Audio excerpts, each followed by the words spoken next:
Hello and welcome. Today we will be reviewing how to complete a behavioral chain analysis tool with our clients. I'll start off by introducing myself a little bit. So my name is Larissa and I'm a registered social worker in British Columbia and I am currently a MSW student in my internship with Moving Forward. I've been practicing social work since 2018 and I was trained in dialectical behavioral therapy in 2020. And I mention that because this version of the tool, I'm going to call it a BCA going forward for short, it's based in DBT. Um, there are other versions out there that are in different modalities like CBT. You definitely don't have to have formal DBT training to use this tool, but I just mentioned that because the version that I'm going to be reviewing in this presentation today is from the DBT modality. It's just the one that I'm most familiar with. So this tool is really helpful to use with clients who want to examine any kind of behavior that they would like to change. In traditional DBT programs, they like to call it a problem behavior, but some people, including myself, prefer to call it a target behavior just because this feels a little bit less judgmental. And the whole spirit of DBT is about approaching things from a non-judgmental place. And that just helps to preserve that, therapeutic alliance and rapport with your client. And it makes the whole process a little bit easier because depending on the behavior that they're wanting to examine, it can get a little bit uncomfortable. So if the rapport is good and they feel like they're not being judged, it just makes the process a lot more smooth, a lot more comfortable for everybody. The tool is also quite helpful for clients who want to explore situations that they may not fully understand, or for clients who have little insight into how events happen as they do. So an example of this could be somebody who finds themselves having quite big emotional reactions, maybe in fights with their significant other or in social settings, and not quite understanding how they get there and describing it as going from 0 to 10. And they want to figure out why that happens so that they can prevent it from happening in the future. The tool can even be used for behavior that is maybe maladaptive or not helpful, but not necessarily one that's a therapeutic target. These are ones that we tend to explain away and consider not really that big of a deal, like maybe someone who's always late, or if you find yourself always forgetting things, things that aren't really helpful in our life, but not necessarily something that you would go to therapy and try and help yourself with.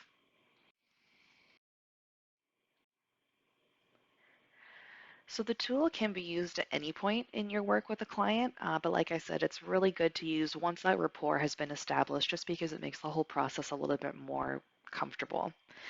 Ideally, it's best to be used as soon as possible following an event or as soon as possible following an instance of that behavior that they've identified that they want to change, just because it's more fresh in their mind and it's going to be easier for them to recall the specifics of the event because the tool really relies on getting almost the nitty gritty and very specific details about what happened.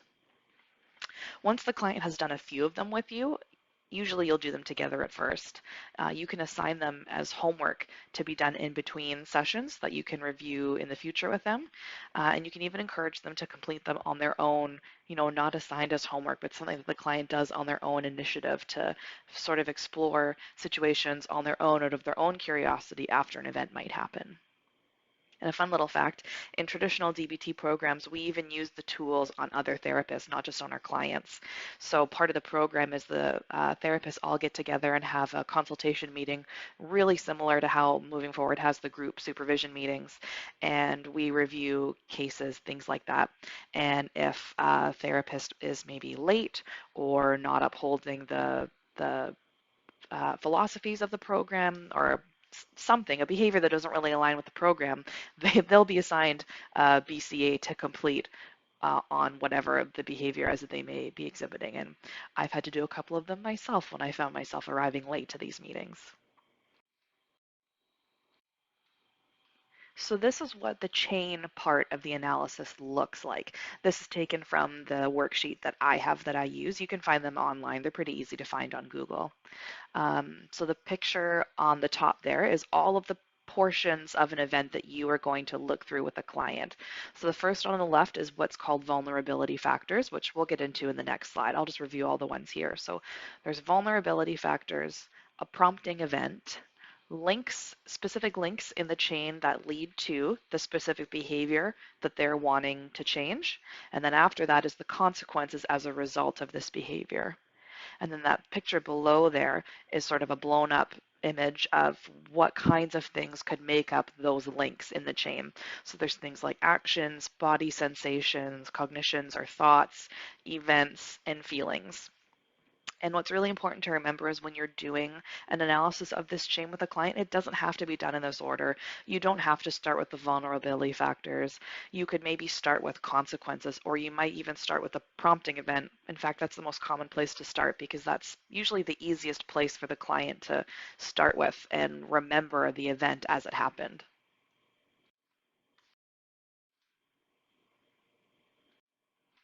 So now let's look at each of those categories a little bit more closely. The key when you're doing this tool is to have the client be as detailed and specific as possible.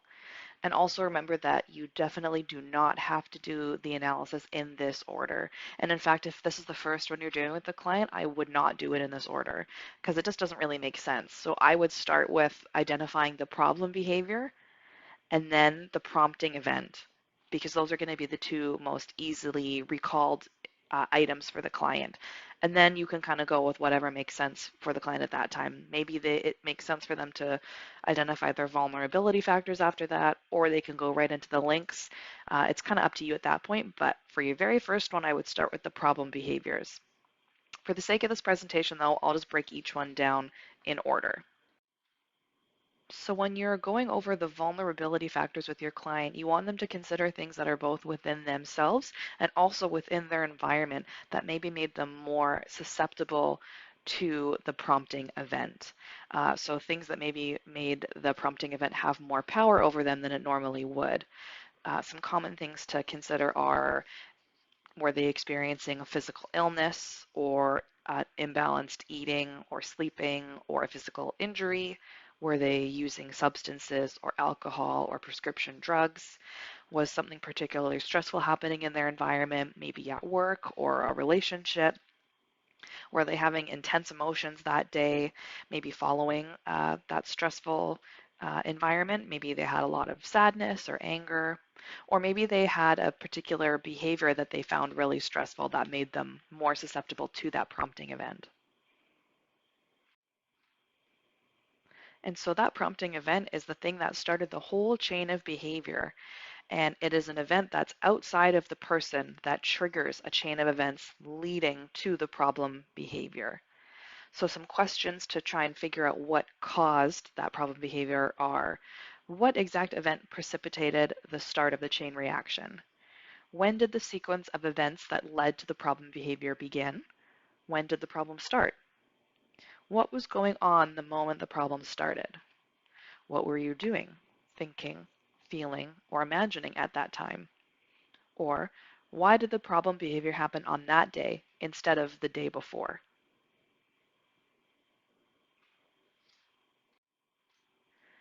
So the links in the chain are the events that hooked the prompting event to the problem behavior. And you want to get the client to explain these in exceptionally specific details.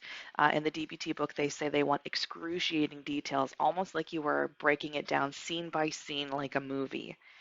So links in the chain can be actions or things the client does, body sensations or feelings, thoughts, beliefs, or expectations, events in the environment or things that others did, or feelings or emotions that they experienced. The chain can be just a few links or it can be really, really long. It kind of depends on what was going on for the client at that time. And when you're doing this analysis, you're going to have the client actually physically write it out, or you could do it for them. Sometimes I like to do it on a whiteboard in my office, especially if it's the first one with the client, or if the client maybe is a more of a visual learner like I am. If I physically write it out for them, it might be easier for them to answer my questions. So when you're doing those links, you might ask them, what's the exact thought, belief, or action that followed the precipitating event? And then what followed that?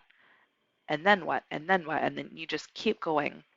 You're going to look at each link in the chain after you write it and ask, was there another thought, feeling, or action that could have occurred?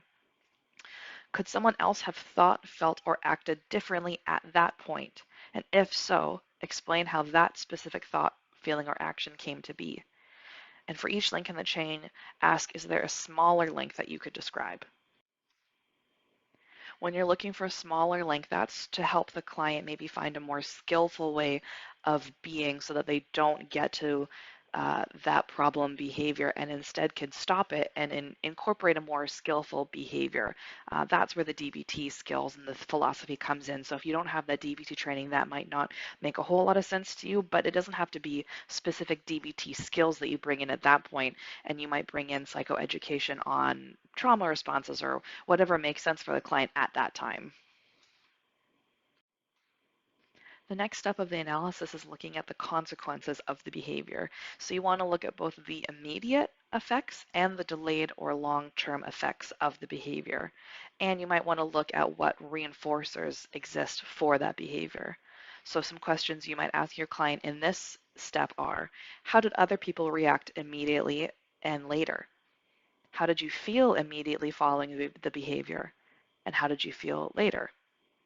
What effect did the behavior have on you and your environment immediately and later?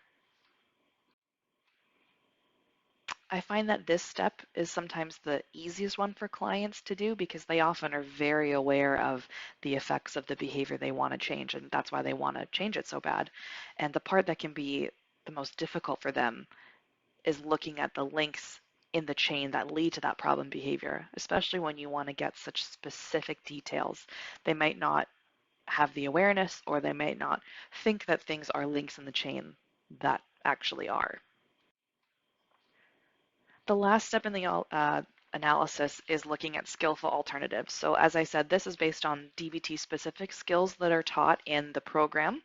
So you can include this portion if you're familiar with those skills, but you can also include other skills that maybe you've worked on with the client. It doesn't have to be specific DBT skills that you bring in to uh, work on stopping this problem behavior. So when you're working with a client, you'd ask them to go back in their chain and look for points or links where they could have done something different or where maybe an opportunity existed where they could have avoided the problem behavior. And then you'd ask them what could they have done differently at each link of the chain to avoid the problem behavior, and what coping behaviors or skillful behaviors could they have used instead.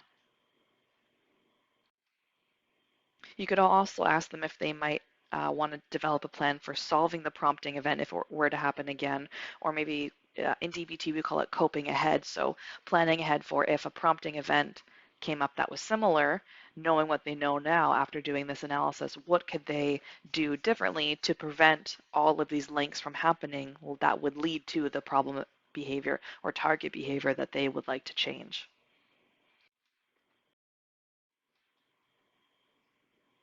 So let's look at an example of a chain analysis.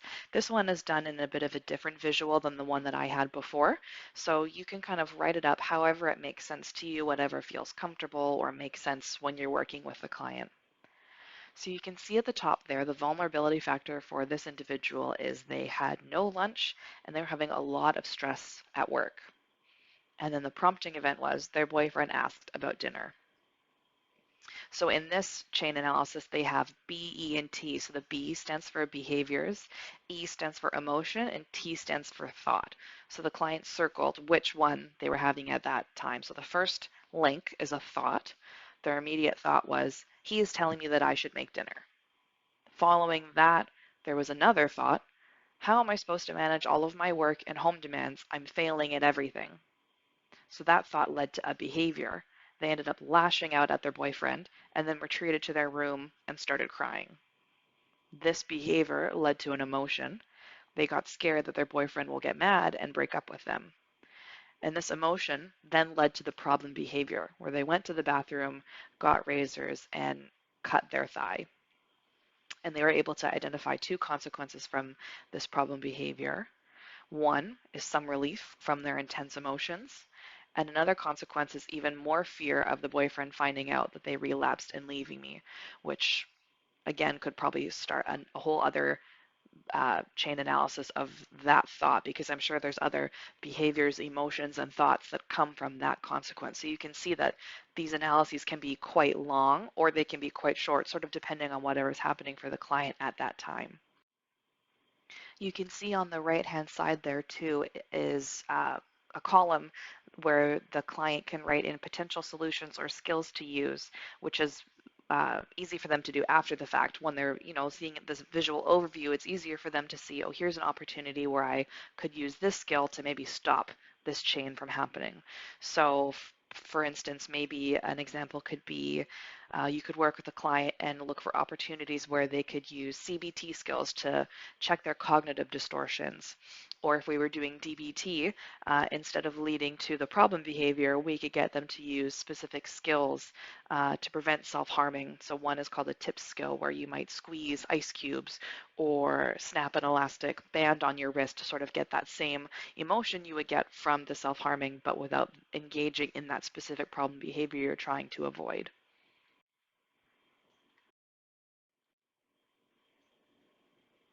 So the key points to remember when you're doing a BCA with a client is to be as specific and detailed as possible.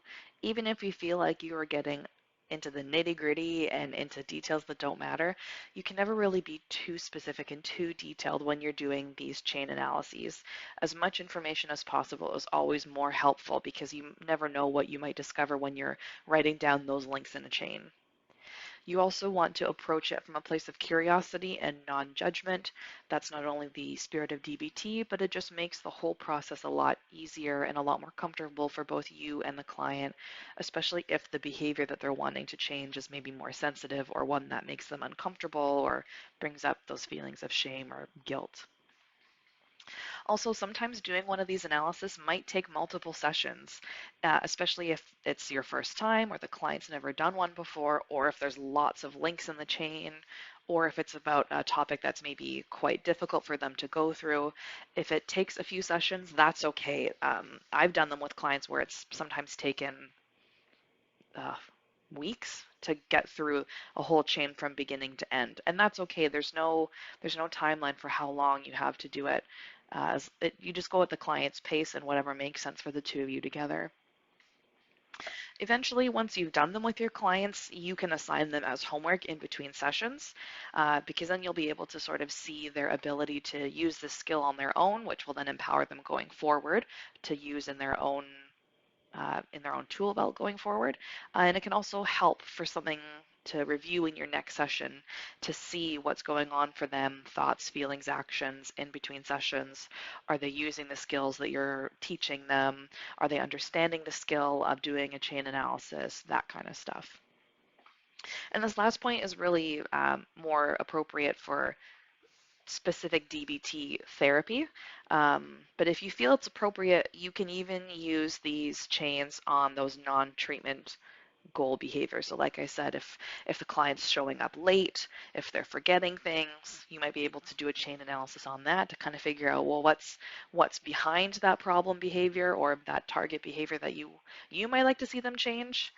Um, and in DBT therapy, we do them when clients are even resistant to completing one. You might assign them to do a chain analysis. They don't want to do it, and you can actually do a chain analysis to explore, okay, well, what's the resistance there? Why don't you want to do one? Is it fear? Is it not believing in it? Is it just not wanting to do the treatment? You kind of can just explore that resistance a little bit more. If you are interested in learning a little bit more about DBT, there's a bunch of great resources out there. Marsha Linehan is the creator of it, and so she's written a lot of books on it. The original one, it was called Cognitive Behavioral Treatment of Borderline Personality Disorder. It's that red one there.